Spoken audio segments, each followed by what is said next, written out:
तो नमस्ते प्रणाम स्वागत बरुआ सबके राइटर के राज के चैनल पर। और सब बताएं आप सब कैसन बने।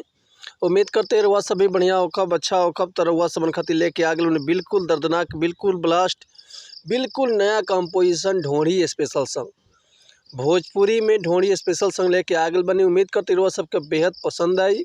अगर एक रहुआ नया म्यूजिक बनवा के बढ़िया म्यूजिक बनवा के बढ़िया से दिल से गायकी कहे तनी तो 100% बाकी गाना मार्केट में ब्लास्ट करी।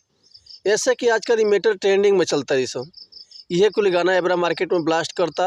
तो वही से कनिए कि रुआ सब खातिर लेकर हम वीडियो आज उपस्थित बानी। उम्मीद करती रुआ सबका आज बेहद पसंद है आज के मैटर। ऐसे पहले कहल चाह रुआ सबसे कि अगर रुआ गायकी कल चाहते नहीं गायकी में इंटरेस्ट बा गायकी में कदम रख ले बानी और रुआ सबके बढ़िया मैटर नहीं मिलत बढ़िया गाना नहीं मिलत बढ़िया म्यूजिक नहीं मिलत बढ़िया से गा नहीं पाओत बढ़िया से तुकबंदी नहीं मिलत बढ़िया मैटर नहीं मिल पाओत। तो अगर हमारा चैनल पर आ गए तो रुआ सबके निराश भइला के जरूरत नहीं है। काहे से कि रुआ सबन खातिर हम हर एक प्रकार के सॉन्ग लिखिले हिंदी होके चाहे भोजपुरी होके चाहे रुआ कोनो भी ट्रैक पर भोजपुरी गाना लिखवा सकीले।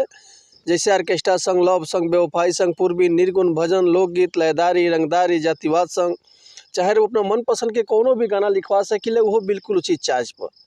तो ऐसे कहल चाह के रुआ अगर हमारे चैनल पर आ गए तो चैनल के लाइक कर दी सब्सक्राइब कर दी और बेल आइकन प्रेस कर दी ताकि कोनो वीडियो अपलोड करते तो सबसे पहले नोटिफिकेशन रुआ सबन के मिले। अगर वीडियो अच्छा लगा तो एक प्यारा सा कमेंट कर दी। चलिए देर ना करते हुए आज के मीटर पर ध्यान दिया। आज के मीटर कौन है कौन लय है कौन धुन है रुआ सबन के हम गा के बताओ। तो नहीं उम्मीद करती रुआ सबके बेहद पसंद आई। तो चलिए देखिए गाना कैसे बा।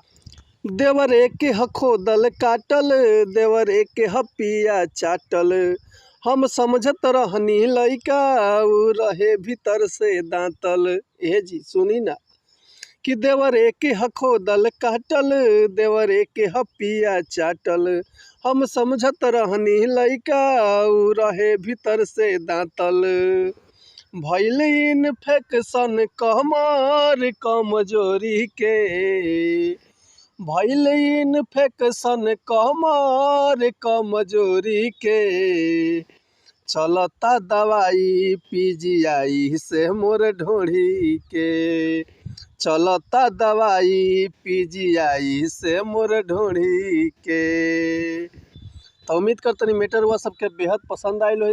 अगर ये गाना के रुआ फुल लिखवाल चाहते हैं तो डिस्क्रिप्शन में हमारा कॉन्टैक्ट नंबर बा व्हाट्सअप नंबर बा कॉल कर सके व्हाट्सअप कर सके रुआ के बिल्कुल उचित चार्ज पे फुल गाना मिल जाए।